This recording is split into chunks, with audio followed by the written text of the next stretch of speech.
Welcome to the Nerd Party.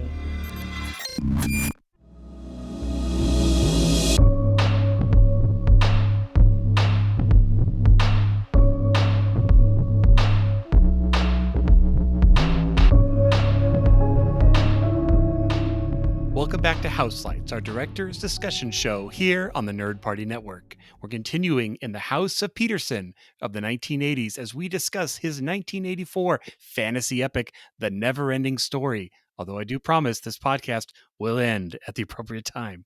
I'm Darren Moser, and I am joined again by my friends, the hunter of the Purple Buffalo, warrior Tristan Riddell, and the one with the big, strong hands, rockbiter John Mills.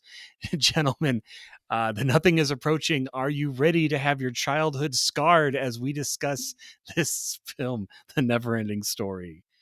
Which that's want to be my first question as did you watch this as a kid and did it scar you? Because many a child in the 1980s would say yes. What about you, John? Well, I was a child in the 1980s. That's true.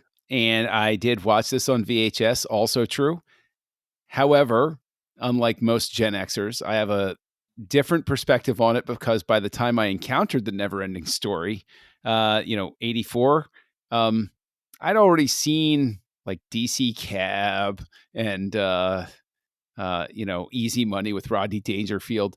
So my film growth was a little bit weird. So was I enough of a child to enjoy the NeverEnding Story by the time I encountered it on videotape? That's the question. Or had I been grown up a little too fast with my film fare? We'll find out. You hadn't heard about these things called books, where you had to do some imagination on your side.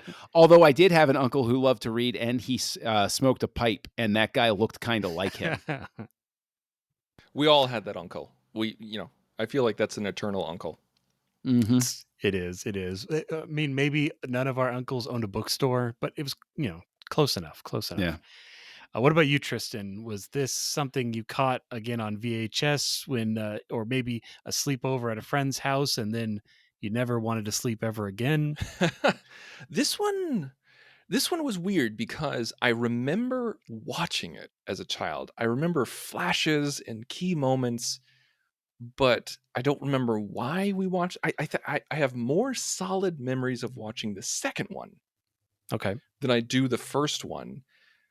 But I don't remember where. I don't remember when. I just remember being really little and watching it.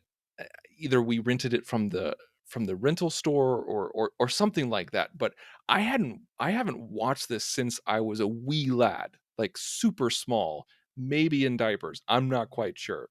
So it could be a couple of weeks. But yeah, like I didn't watch this until just this weekend in preparation for this podcast. So a lot of it was like I would watch this with my wife, as I do with most of the stuff that we podcast about.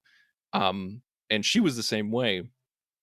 And as I was watching, I was like, yeah, I have no memory of this. I have no memory of this. And I was like, oh, it's starting to come back. It's one of those things that just buried, I should say, really Right. deep in your brain. Maybe the Ivory Tower shows up with that key theme, and you're like, okay, I kind of remember this, and the really weird giant head rock people, and just the poor man's motley crew up there. But Well, like that was actually a pleasant surprise. But of course, I remember the horse drowning. yes, Artax, as everybody does. Everybody remembers that. I remember Falcor. I remember the Empress, and that's about it. Like those are pretty much those three things is what I remembered. What about you, John? What parts tickled your memory watching this, or was it? Oh. It was all there, never left. I didn't really care for it as a kid. I've revisited it every so often. This is one of those movies from the 80s, like The Goonies, where it was like, if you didn't love it, like you just questioned reality, where you were like, okay, I got to give this another try because everybody around me thinks it's amazing. So I just got to keep giving it a shot. So I've given it a number of shots through time. There's one weird memory I have from seeing it for the first time, which was when he ate the apple. As a kid, I was watching it with my dad, and he like consumed the whole thing, and I didn't see a core. And I was like, Dad, That's weird, man. Like, why did he eat the core? And my dad was like, well, some people eat apples. And like, I really held on to that as a kid. I was like, that's disgusting. Did he actually eat the core of that apple? Are you kidding me? Like, Wrote and the that was, version.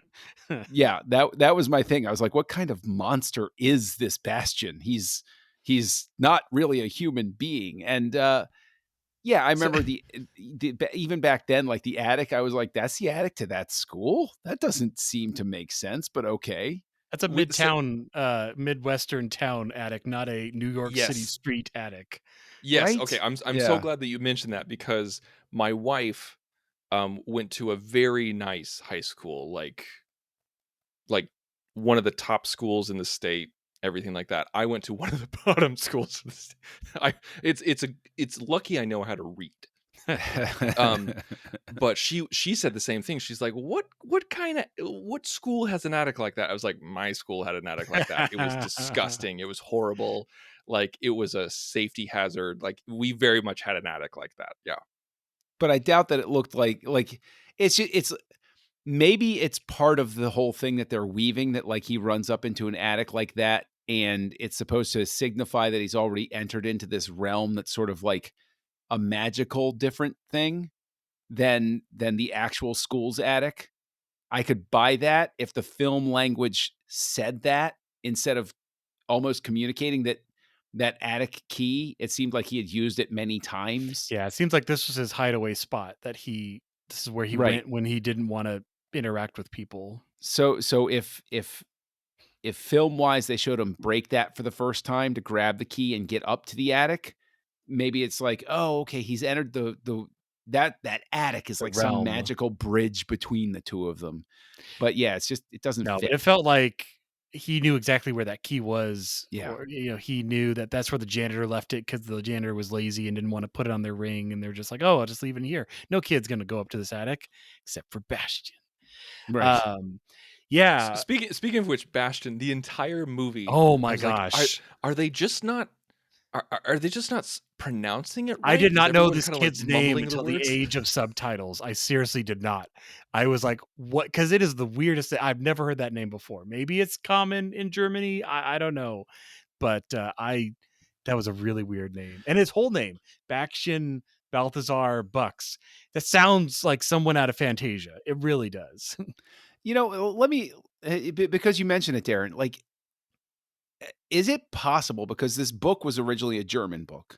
It's done by a German director and it's put together for an international/American audience, right? It's supposed to play equally well. Well, there's a It German version. Sorry to cut you off, but there is a German version, and Spielberg actually helped cut the international/American version, which is what we watched. fair. I'm endlessly curious because I believe that there is some sort of cultural bridge, the attic being a representation of it, the names, those sorts of things. I think that there is a I think that there Could is be. you're taking something that is probably a uniquely German point of view and putting it onto a bigger stage, and I think that there are some translational problems, not literal translation like Right. language, but Cultural. like there are some cultural translation problems that occur. Yeah, I could see that. Yeah, no, so I probably watched this first, not in theaters, obviously. I was a little too young for that, but definitely like either a rental or watching at a friend's house. And man, oh man, the nightmare fuel, the wolf, the Germach, that was what haunted my nightmares. That lived in every dark shadow as I turned off the lights to head to my room. I could not rewatch that part. I don't know if it's the green eyes. I don't know if it's just the green. It's just green eyes and a mouth. That's all it is coming out of the darkness. But man, that is still one of my number one. If I had to, oh man, if I had to make a short list of things that terrified me as a child, I'd say that one, the boogeyman from the Real Ghostbusters. That episode with there was a character called the boogeyman that looked creepy as all get out. That also From got the me cartoon? from the The Real cartoon. Ghostbusters? Yeah, Wow. yeah. See, What was that thing? Was it what was that thing? Was it like an Alice in Wonderland thing where like the Muppets were dancing around and then like they pop their eyes out?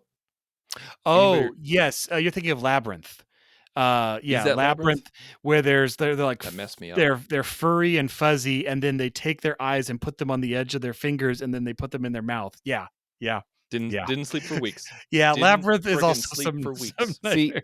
see again, this is where maybe somebody did me dirty when I was growing up, or maybe it was just television in general. But by the time I saw the NeverEnding Story or Labyrinth on VHS, I had already seen Halloween and Halloween 2 one fateful Halloween night coming back from trick or treating. So Darren, I wish I could say like, oh boy, that wolf scared the hell out of me, but like I couldn't turn my back on a flight of stairs because Michael Myers was behind me 100% of the time. Oh yeah, no, but it's just so funny how, especially in the '80s, I don't know what it was about children's programming where you're like, this is okay. I mean, again, not that we couldn't handle it, but we also are often scarred or remember it. No, this I'm glad you brought that up because like as my wife and I were watching this, we're like, man, the 80s were a different time. Like Yeah. kids of today, and I'm not saying this as an old man, like I'm not saying like kids today don't have the attention span or anything like that. Like kids today watching this would be scarred and bored at the same time. And what no, John, go ahead. No, well, okay. Maybe this is not to micro. Maybe somebody's going to call Child Protective Services when I say my kids wouldn't be scarred by this. Oh my gosh. But Okay, like Obviously, my no, there's wife because obviously I'm there's my just a wife variety. asks me all the time, like, like every single time we watch something, like, we're like, did John show his kids this? And I was like, probably. listen. Eventually, you have to encounter the existential crisis that is the Shawshank Redemption, and I say 7 is the right age for that. And I'm just kidding, people in the audience. I'm just kidding. My kids haven't seen Shawshank yet. Come on, they will Good soon. Lord, And you definitely got a double take from me. Like, I wish people could have seen my face just now. yeah, no, Oh yeah, both I'm eyebrows were sky high, Tristan. I'm relatively. I mean, the thing is, I'm your sort of stereotypical Gen You know Xer, your where it's like kids I made though. it through it. Yeah, I know, but like I made Yeah. it through it. They can make it through it, sort of thing. That I've made is one. that is such a Gen X trait. I'm so glad that you mentioned that. Listen, but at the same time, like a misjudgment occurs every so often because my youngest, she encountered the Penguin in Batman Returns. And she did fine for like the first 30, 45 minutes of the movie. And I would stop. I was like, "Hey, you sure you're okay? Like, Penguin's a Mm. little freaky, right? You're all fine." She had no problem with the Penguin at all until he was menacing toward Batman and that the things change dialogue between the two of them when the Or in Penguin's the like, end when like stuff's dripping out of his she mouth, like no, it she gets didn't get really intense. Oh, she she didn't get didn't So that it get far. wasn't that like far. the nose bite scene? No, Like that didn't mess didn't with even oh phase my her. gosh. Didn't even phase her. It wasn't until he was menacing toward Batman. That Mm. and he was like, "Things change." Like that freaked her out. I'm like, "Okay, well, I got to be a little more judicious here." But you know, mostly my kids can roll with it. But I'm not. But to your point, Darren, that's just I know my kids, so like Right. they love this movie. Like that has helped me a lot. Is actually watching it with sort of the intended audience is That's true. different. That is true. I mean, as a kids movie, I mean, it is a kids movie. It's not, this isn't Yeah. a evergreen. Adults would love this. Not that you couldn't love it as an adult, but it is a fantasy. It is made for kids. It is a storybook. Um, but yeah, you also have it's so interesting though, because I feel like so we'll talk a lot about well, not a lot. We'll talk a little bit about how this obviously was, as Tristan had mentioned, it got the Spielberg treatment, and Wolfgang was like, "Hey, I've made this movie. I want to bring it to American audiences. Spielberg, help me out." Spielberg's like, "Boom, boom, let's make these changes." I did find a video that kind of talked about the two changes between the German and the American version. Very minimal as far as like clips and runtime. More differences in like the music. The whole a lot of the music is very different. For one thing, there is no pop song. It is not in the German version. It is so What? yeah. I mean, I wanted What you a to get travesty. the well, as the synth was coming up, I'm like, oh, Tristan doesn't like synth. I don't know if he's gonna like this, but I feel like there at its core though, it's more like explaining a little more. Like there's lines that Bastian says about the swamp of sadness that aren't in the German version. You're just like the horse just starts sinking. And yeah, Atreyu talks about it a little bit, but I think American audiences do kind of need a little bit of hand holding of like, what am I watching here? What's going on? I want to talk about that a little bit, because I referenced this a little bit at the beginning, talking about like kids watching it. Like, John, you actually watched it with your kids, and you said that they loved it. Yeah. So they didn't think it was slow at all. They didn't think like it was The dragging on. youngest does. The two Okay. oldest, they're into it. The youngest, she is definitely a product of modern times, and it Can is you tell difficult. the audience? Can you tell the audience your three daughters' ages? I don't want them to know too much about me, Tristan, but Oh, fine. okay, I'm sorry. Fine. Excuse me. No, I'm kidding. 16, 14, and 7. Okay, so as we all know, well, I mean, I guess as the three of us know, there's a big difference between in age-wise between your youngest and your middle. So 16, 14, and 7, that's a big difference. And so I have a 6-year-old, and I was trying to think about how my 6-year-old would view this movie. She would friggin' hate this movie. And I think that's when I watched it, was when I was that age. I was born in 86, and I think I watched it around that age, if not a little younger.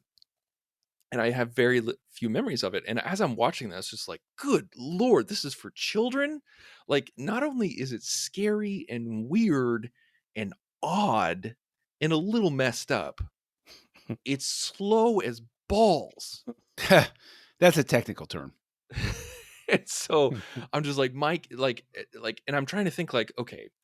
So you feel like So the whole movie is at the pace of Moya the Ancient One talking like this. Yeah. Yes. And she's yes, also very much allergic to. so. Yeah. No, sorry. I just want sidebar for half a second. Again, honestly, I understood this movie a lot more when the age of subtitles came, because I did not know what Bastian's name was. I thought they were skewering Sebastian the whole time. I didn't know that Moria said that she's allergic to youth, not you. I thought she said, I'm allergic to you, like humans. Wait. Okay, because I didn't watch it with subtitles. Yeah. She's saying youth, not you? I thought she was specifically saying she was allergic to Atreyu. No, she's allergic to youth because she's old. That makes more sense. Okay. And I also didn't know the mom's name that he yells at the end, because of course it's it's Moonchild, which again, I'm not making that up. That is the mom's name. The beautiful name that would be perfect for the childlike empress is Moonchild. Because they have the giant they have the clash of the lightning right as he yells it. You can't hear a dang thing, but there's so many things in this movie where I'm like, that would have been really important to make sure that was a really clear part of this movie. All of this is dubbed. Like, every single word of this is dubbed. There's not an inch of Nat sound in this movie. And a lot of ADR, yeah. Atreyu, that's not even his voice. That's a different actor, like Noah Hathaway. That's so weird, because it feels like his voice. Like I'm so ingrained with that. No, it does not. Okay. No, it does not. I'm going to be Team Tristan on this one. That the first time Atreyu speaks, every single time that I've seen it, I'm like, what? Wait, what? Like it doesn't seem to flow. Okay. It's just like when I watched it this time and I saw Deep Roy pop up, I was like, oh my God, it's Deep Roy. And then he opens his mouth and I'm like, oh, like that's somebody else. That's totally not Deep Roy. Yeah, that's not what he sounds like. That is true. That is true. So he basically, Wolfgang took everything from his Das Boot days, was like, you know what, let's just ADR everything. We don't even have to record sound.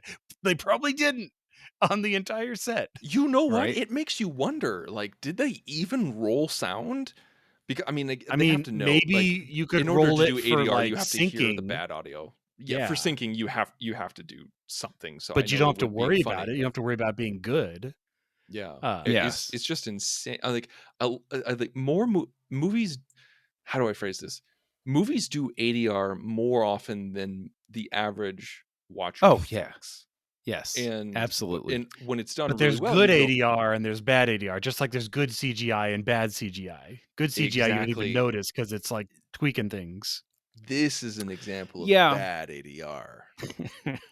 I would tend to fall on Team Tristan with that one as well. I think that it's one of those things where it's hard to describe, but when you're in tune with the knowledge that ADR is there, and Becomes ADR is more a tool apparent.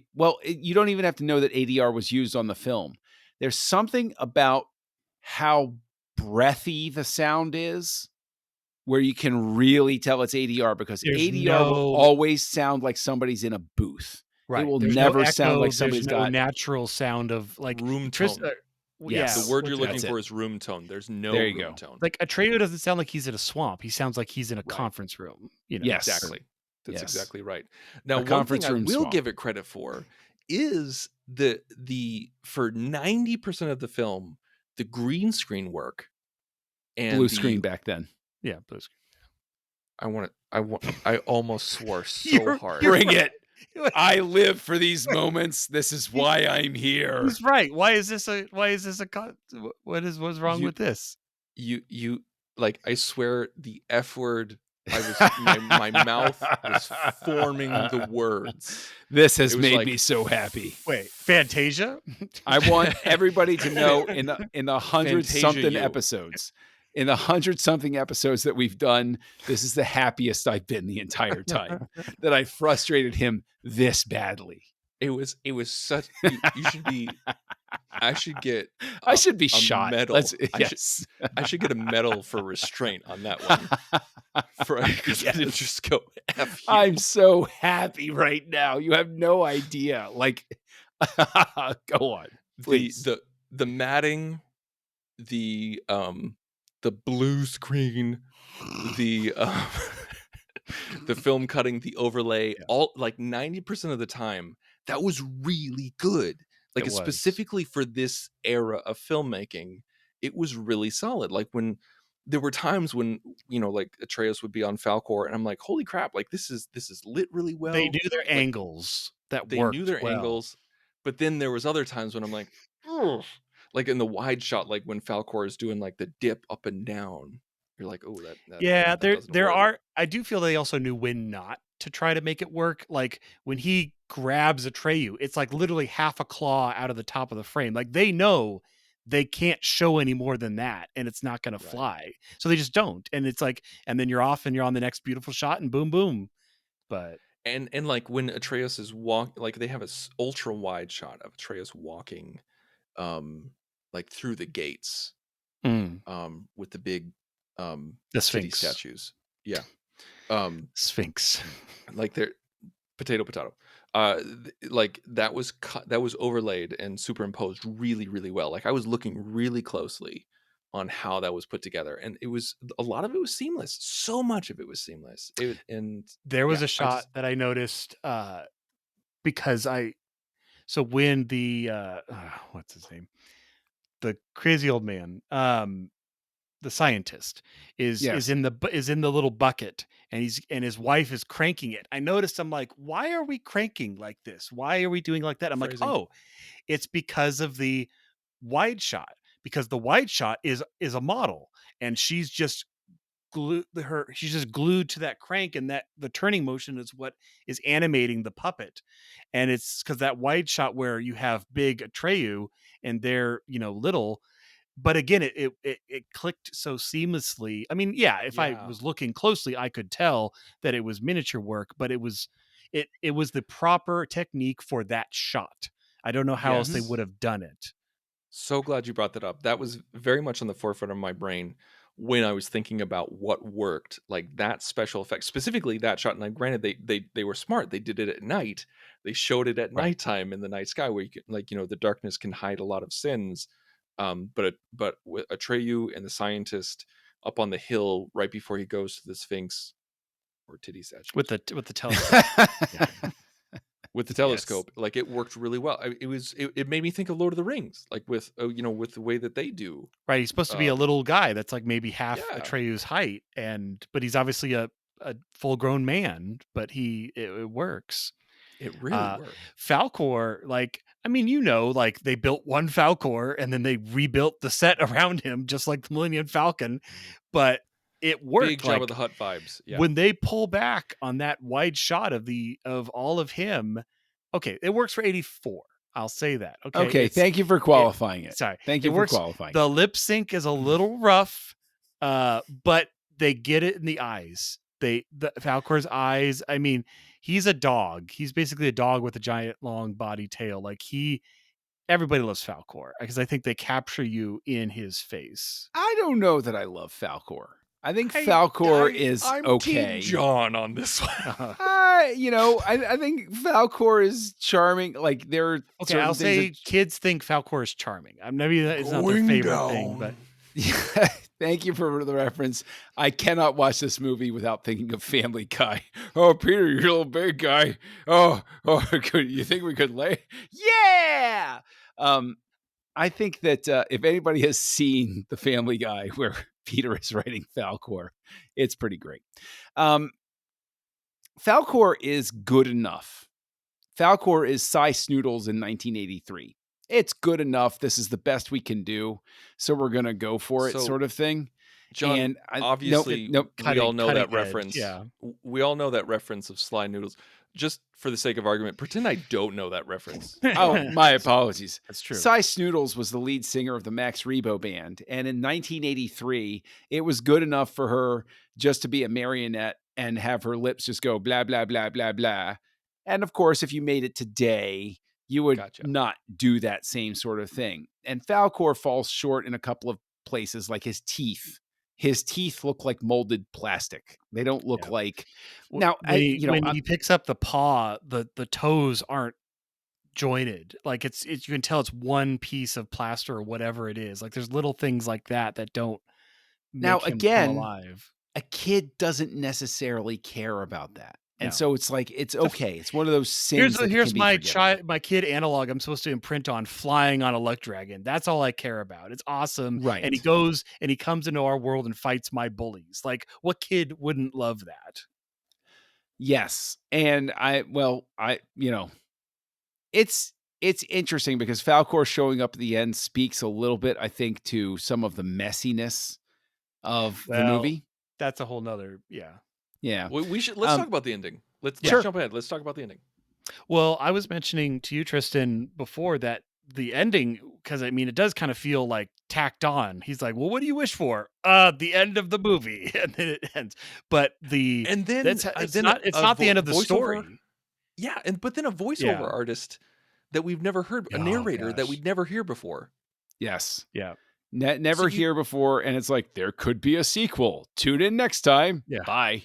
You can't introduce a narrator at the 11th. It's not even the 11th hour. It's the 11:59. Well, and especially since Bastian has been the narrator up to now in Fantasia. I'm sorry. Are you saying Sebastian or Bastian? I think he said since Bastian. Sorry. Since Bastian. No, I know his name is Bastian. But something else that it robs you. Totally messing with you. And something else that it robs you of is, and maybe this is too much of a trope, I don't know.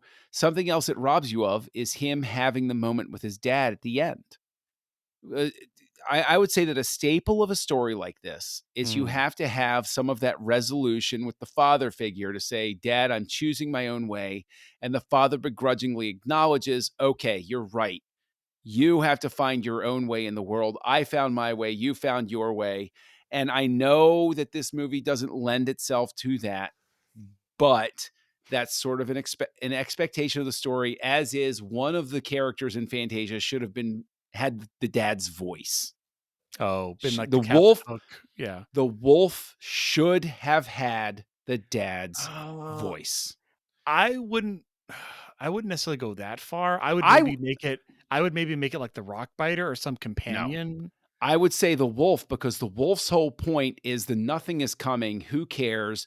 I'm going to help it come. It's but just that's the way not his dad. But it is his dad, because his dad is the one sitting there after making some monstrosity that involves a raw egg and orange juice. And he's drinking it there. And he's sitting there and he's like, mom's dead. But, you got to focus and keep on moving, kid. We got responsibilities. But that's the wolf. The wolf is like, you can't fight the nothing. It's going to come. Okay. What are you going to do about it? And the dad and the wolf really do sort of mesh in that sense. And it would have made sense for the dad's voice to be the wolf, because that's what Atreyu and therefore Bastian is fighting, is the resignation to the idea that the nothing is inevitable. And so you might as well just give in I to mean, it. I agree, and I think you probably would have gotten that maybe one or two more passes through the script, Yeah. but that's not what we got. But what do you think, Tristan? What I can't get over is the genius writing of having Gerald McRaney, who's a fantastic actor, Yes, say, he is. "Don't let your mom's death get in the way of getting it done." Responsibility, getting it, Or yeah, whatever it was he said. yeah. It was just like, It's terrible. Father of the like, year. okay, I understand. Like, there's bad fathers out there. There are people there are fathers out there who don't know how to parent without the mother. I get that. Guilty. But to have such a so obvious line, you might as well have had him, like, it's right up on par with somebody saying the wrong kid died. It's just it Yes. it it was such a weird statement to Yes, not it was. have any follow through. And I think, John, that's what you're talking about. Yeah. Like, to not Yeah. have any symmetry at the end. Yes. No bookend is super weird and easily fixed. Like, this was a very expensive movie. This was 50 million Deutschmarks. This So was 25 million US. Yeah, this was the most expensive non-American movie made. I should say movie made outside of the States at the time. You could have gotten a reshoot to have, Bastian walk back home after he rides Falkor and talk with Gerald McRaney and have a closing conversation. Yes. And it's just to correct the record, it's 60 million Deutschmarks, which was around 25 million Thank you. US Yes. back then. I So didn't think it 25 was mil. I didn't think it was quite 2-1, but yeah. Yeah. Thank So you. 25 million budget, 100 million box office in US. So it did well. Really well.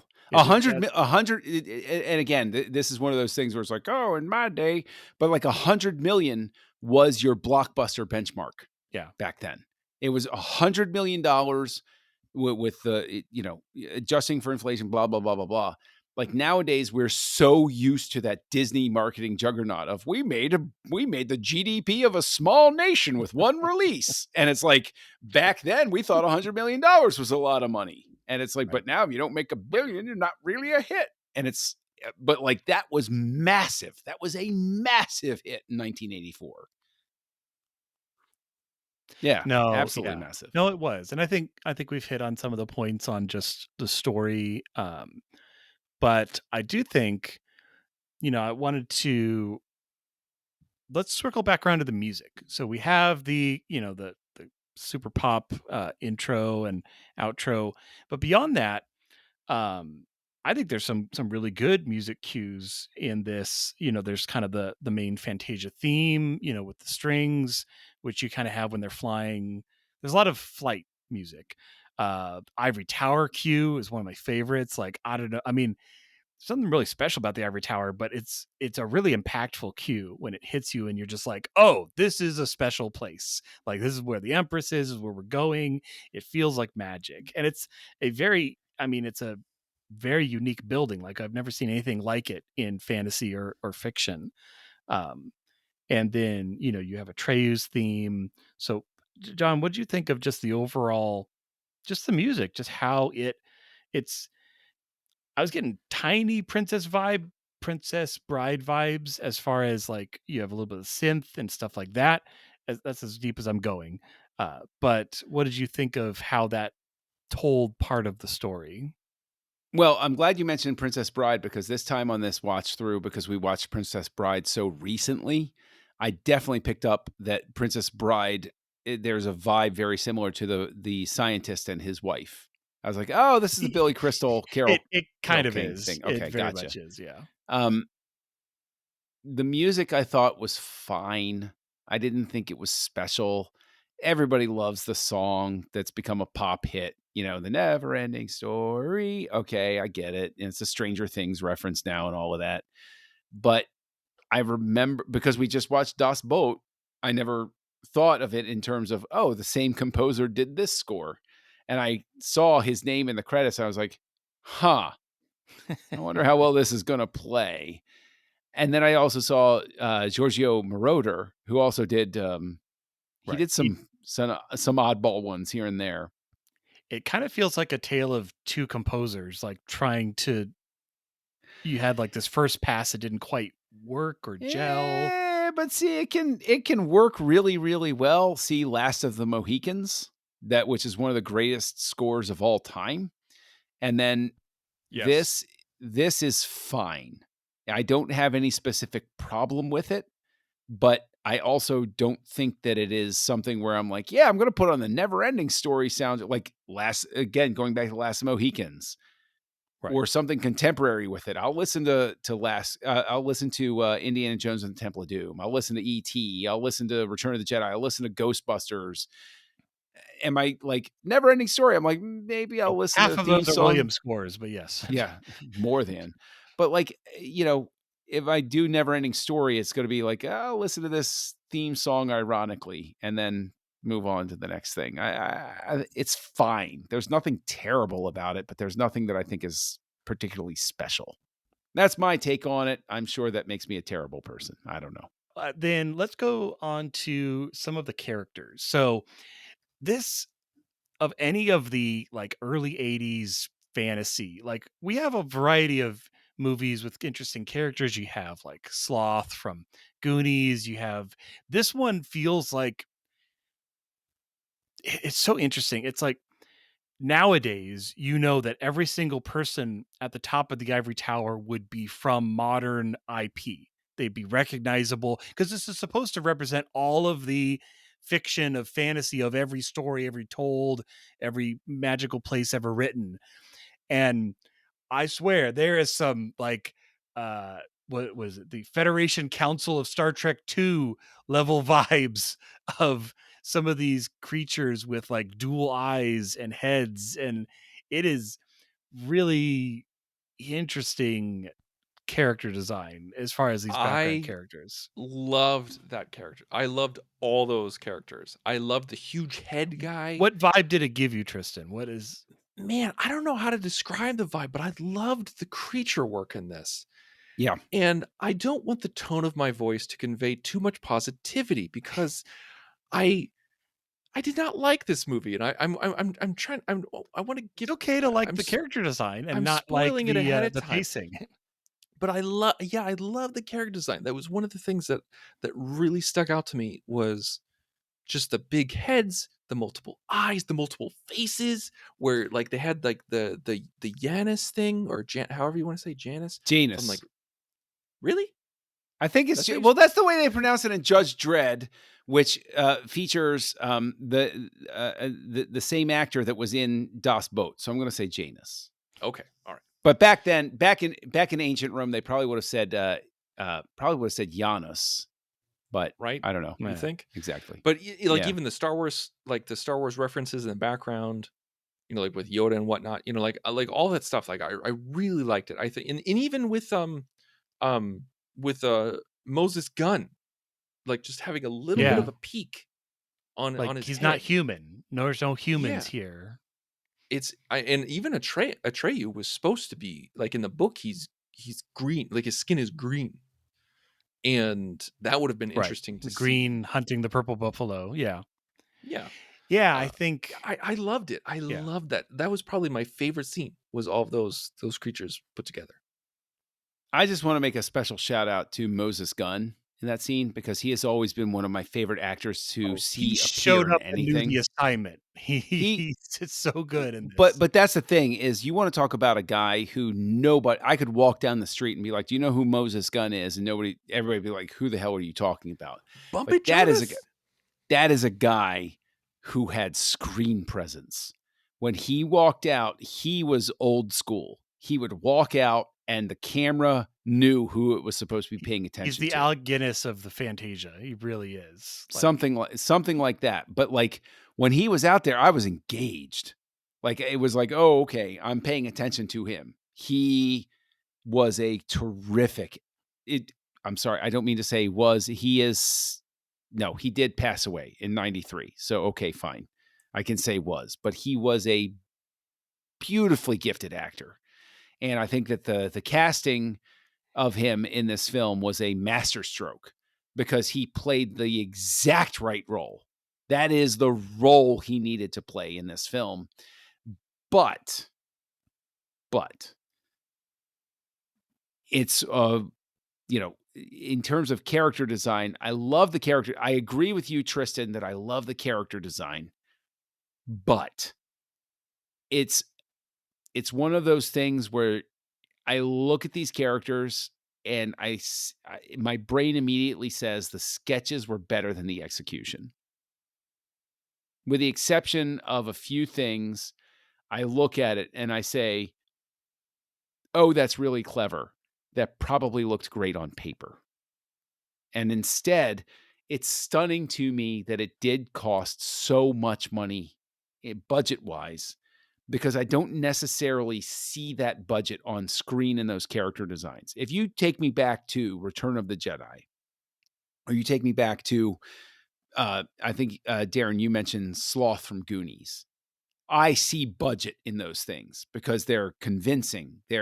I know the magic trick behind them, but I buy in. But there are certain things in this film, and I think that this Council of Fantastical Creatures thing is a great example of it, where it's like, oh, the concept was there. They just didn't quite get the execution. And frequently it's like, but you had the money. So you can't use budget as an excuse for why you didn't get there. So why didn't you get there? And maybe some people think I'm being too hard on it, but that's just where I am with it.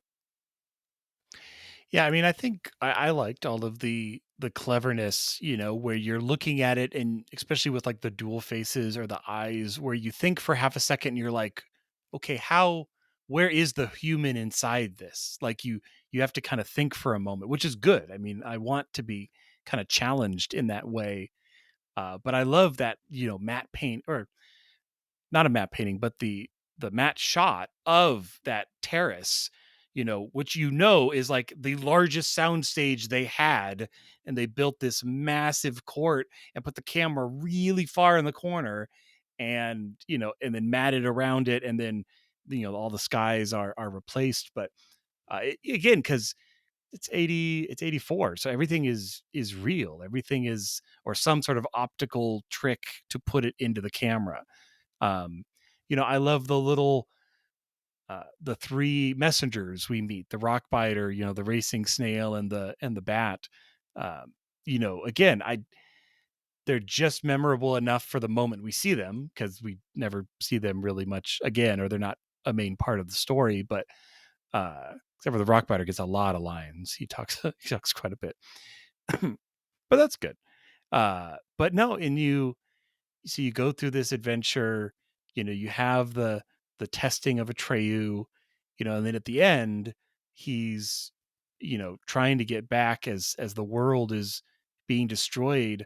What do you guys think of the villain being nothingness and being like, again, how do you think it worked, how they represented that visually? Because you can't just say like, here's the black, literally black nothing. I mean, I guess you could, but it may not work as well. I think it's effective for the kid audience of the time. I think that the film falls down a little bit because I think a great read of the film is if you look at it and you say, well, the nothing is representative of Bastian's fear of death because his mother has died. So he sees the nothing as death. But then they layer on a thing where the nothing is the death of imagination, which speaks to what the pipe smoking bookstore owner is in. The death of imagination because you darn kids play video games. Oh, if only he lived to see this age. But it's one of those things where it's like, what does the nothing really represent? Does it represent the loss of imagination? Does it represent death itself? And I think that that's where it sort of falls apart a little bit. The opening sequence obviously is supposed to represent the nothing invading Fantasia. But even that, it's really just a bunch of cool cloud tank Yeah, effects. it's a lot of Cloud Tank. And that's one of the big differences, again, in the music. In the German version, the beginning is kind of an eerie synth track that, do do do do do do do do do do like theme. That's playing in the German version. And I watched a comparison video on it, and it is haunting. Like, it gives you a very different vibe of, like, because it's supposed to be, I think, Bastian dreaming, because he wakes up like, "I dreamt of mom again," Right. and which again is a very different tone than what we get in the American version, which is, the pop song playing, and, it's like, "Oh, hey guys, here comes the fantasy tour, the magical mystery tour." It's very different. I think you could almost, I mean, they don't do it, but you could almost have the nothingness represent growing up and losing that sense of fantasy and wonder, but that's not where they go at all with this story. It's honestly, it took me a couple of views to even realize that his mom had died, because it's, I mean, I get that they say it, but if you kind of miss it in the very beginning of that early scene, like, they only kind of mention it once. And if you, like, I don't think I caught it enough that that is what had happened, because there's not really mentioned throughout. I mean, he says my mom had a beautiful name, but besides that, they don't mention it at all throughout the whole rest of the movie. So little Darren missed that for a I think while. I think that the toughest thing is, let's go back to another movie we watched recently, In the Hallway of Ephron, where we watched Sleepless in Seattle. And that had it was thoughtful enough to have the scene of them standing at the funeral to clearly communicate visually what had happened. Now, you can Hmm, still communicate through dialogue, but to your point, Darren, if there's a portion of the audience that doesn't get why Bastian is having a hard time, then a lot of the thrust of the movie is a bit lost. Where that's true. I it's one of those things where I agree, I wish it had been communicated a little more cleanly. I don't know if that is a product of the, adapting the film and then re-ADRing it and all of those sorts of things to bring it across, Well, but, from you know from what I've read, again, with some of the changes from the German version, besides adding more music and more tone, it's short. I mean, this version is shorter. The German version, I think, is around 101 minutes, and this one's 94. So they cut out little bits here and there, a shot here, a shot there. And from what I've read, is that the German version, it has a lot more melancholy in it, a lot more of hanging on Bastian as he's thinking about how he's feeling, or the moment, or the emotion.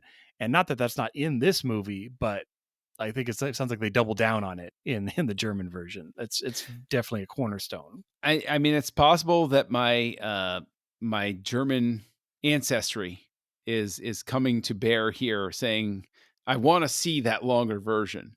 Maybe it would speak to me in a different way. But again, it spoke to my kids okay. Right. So maybe I'm just not the right audience. Maybe I was never the right audience to have seen this film because of the way I came up and the things I had seen by the time I encountered it. Maybe this is something where it's hard to describe.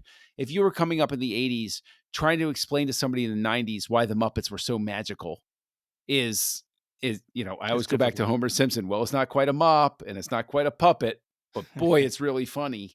It's one of those sorts of things where I think that if this film hits you at just the right time and just the right combination of factors, it turns into that absolutely magical reference of your life sort of thing. Whereas if those tumblers don't align quite right, it doesn't strike that same chord. No, I think that's true. Tristan, do you feel the same way, where if if you don't have a hefty dose of nostalgia for this because of being in that right place and right time growing up, does this movie really not click or hold up? Yeah, not at all. I think without nostalgia, this movie has nothing. This is poorly constructed. This is poorly executed. The pacing is horrible. The writing is horrible, and it's just the acting is subpar because everything is ADR'd poorly, except for with the childlike empress and with and Moses Gunn and there's obvious exceptions and everything like that. But I couldn't stand Atreyu. You basically you have Bastion and Atreyu, and I couldn't stand either of them. And they're the leads, and especially Atreyu, and it just there's so much wrong with this movie, and I wanted to like it. I wanted to have that childlike wonder, and I kept trying to put myself in a childlike state, and I couldn't get on board. And Atreyu was not charming. Atreyu was not magnetic, and Bastion was just kind of there. The structure didn't pay off until the very end. It's kind of like, I get hate for this, but it's kind of like oh my gosh, the Christmas movie, Jimmy Stewart, It's a Wonderful Life. It's a Wonderful Life. It's a Wonderful Life. There's like, I don't think that movie needed the alternate reality. And so many people are like, but that's the crux of this. That's the crux of Monster. the film. I know, that's the thing. I get called monster. Children point at me in the street. But with this movie, like I could absolutely I could understand a cut of this film without Bastion, without the modern day, where it just takes place in Fantasia, but then you'd have to rework the conversation between Atreyu and the Empress. But that's only where it gets interesting, when you get like super meta, Yeah. where the Empress is talking to Atreyu, where they start talking about Bastion, who's reading the book. But then it gets onto another layer of Inception, where they start talking about the people who are watching Bastion and are like, oh my god. It's like when you go to an avant-garde theater performance, you're like, we're a part of the show. I hate Like that stuff. nobody likes it, but like in that moment, like that's the only cool moment to me, where it's just like, oh, that's interesting. Too bad we don't have a whole movie of that, because otherwise you're wasting your premise. They have a That's few what moments like where he yells out and he's like, oh, how they couldn't have possibly heard me, but it's too little too late. Exactly. It's like, that's cool. They should expand on that. They should expound on that. There should be moments. There should be more interaction between Atreyu and Bastion, whether obvious or not. That should have been more. And also it's just the freaking horse, the white horse, died way too early. Narratively speaking, it Way died too quickly. too early and too quickly. It is definitely the too quickly thing, because it always blows my mind. The movie sort of has me up until that, where I'm like, wait, what was the Swamp of Sadness took you? What happened?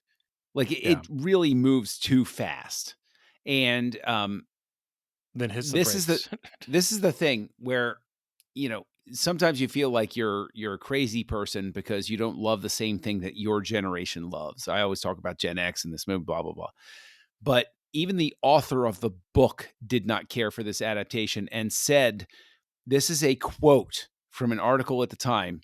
He said, the makers of the film simply did not understand the book at all. They just wanted to make money. So if the writer of the book says that there was an issue translating it to film, because the blue screen. yes, that's purely it's the Falcor puppet, actually. Now, there are times where that's not true. For instance, Stephen King hated the adaptation of The Shining, but it's because they're in different media and they excel in their own media, right? That's just the way that it is. They respect what the audience, how you communicate to the audience in this different media. I think that NeverEnding Story, probably, even though I've never read the book, but I want to now, it probably exists in that hellish space between wanting to be too faithful to the book and therefore hamstringing itself in the Right. film expression of it. Now, I don't hate the film, spoilers for the ratings later. I don't hate it, but it's definitely something that has a number of problems trying to achieve what it wants to, and there are a lot of things where it feels if you know, if Petersen is sitting down with Spielberg to say, "Hey, Stevie boy, give me some edits here to help me bring it down," I don't think that Spielberg necessarily helped him. Or you should have sat down with Spielberg of like when he's writing the draft. It's like, hey, on pre-production, not on post production. It's like, what is he Right, gonna do? He's gonna snip a little here, change a little music, maybe add a little ADR and narration. That's all you can do at that point. Um, right. or I like what you were saying though, John, about that. It's an adaptation, and where do you draw that line? I think of Jurassic Park or Lord of the Rings, where as a core, they are that story in the book, but they do take liberties in good ways, either changing characters slightly or making adjustments on when the story chapter ends and whatnot. And so it works. So there are definitely ways to do it well. Fantasia, again, we haven't read the book, but we can kind of infer that it was not done as well in this film. Well, even independent of the book, I mean, and I'd throw another Spielberg adaptation out there, Jaws. The people are all despicable in the novel from Peter Benchley, and That's true. Spielberg Wasn't Spielberged it the up. wife like having an affair with Quint or something like that? Not no, not Quint, not Quint. It was with I always forget his name, the Richard Dreyfuss character, Oh, Hooper. Hooper. Yeah, um, yeah. Anyway, um, I've never read the book, but I can still look at the film and judge it on its own merits, and I think that there are certain aspects that just fall short. The ending is just one of them. I hate the fact that instead of teaching a good message to the children in the audience to say, there are always going to be bullies. You sort of have to figure out how to work in the world and get around that. Instead, in the last minute, it turns into a revenge fantasy of a It kid does. riding a giant, scary dragon that terrifies the entire population of this nondescript city, as he's riding through, scaring everybody. And is it that's happening in his imagination? Is that it's really happening? Is like there are too many question marks around that. It just Yeah. doesn't work as a result. Well, and I can almost guarantee you that is probably not in the book because this was the halfway point of the book.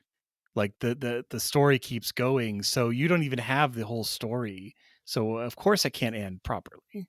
Yeah, this ending was borderline malfeasance. It's I honestly feel like someone could have sued. I'm like not including the author, but I feel like the studio could have sued the Wolfgang Petersen for the ending that he gave. It was absurd. It was But it's positively absurd. but let's couch all of this in this sense. It still made blockbuster money. It still made Did it? so much $100 million, right? We talked about this. It made blockbuster money for the day. And it is such a The bar was a little firm. lower back then. Well, it's such an absolutely insane cultural reference that it comes back in Stranger Things, that this is a beloved reference of a movie from the 1980s. People go back to this. People adore it. People think it's great. The Family Guy episode made fun of it. All of these sorts of things, and it's just one of those things where it's bizarre because again, it just feels weird to have these strong negative reactions to aspects of it. And it makes you question, how am I watching movies? Have I lost the ability to find joy in the simplest pleasure when I look at a movie like The NeverEnding I don't Story that think is you adored have. by so many people? Oh, I I think know I haven't. Everybody else is wrong. I'm right. I think But, you just you have know, a different sense of tolerance of bad movies. Like we see so much and we know when things are good and when they're bad. But we also know that just because a bad portion like Tristan, you're saying, and you can shift into your final thoughts, but like I liked what you said about you overall don't like this movie, but you really liked the character design on that terrace. And that's okay to like a part of a movie or an aspect of, like, again, I love the Ivory Tower theme. Like that opening shot, and it is magical. It's probably the most magical shot of this movie to me. But that doesn't necessarily mean, that Falcor breaking the fourth wall into the real world makes any sort of sense in the ending of the movie. Zero. Yeah, Zero. I've already gone on and on. Like I ranted about what is wrong with this movie. So much is wrong with this movie, and there's very little right. What is right is nice. But I'm just gonna go right into it, and I'm giving this a generous 2. I'm getting the same rating that I gave Das Boot. This is No, you not gave a good film. Das Boot a 2.5. You gave it a little bit of a bump after. Oh, did I? Okay, yeah. well, this is less. Two stars. Solid 2 stars. This is not a good movie. I don't know what people. It has to be rose-colored glasses. It has to be nostalgia glasses. That's all that I can think. I think it is. It is. It absolutely is.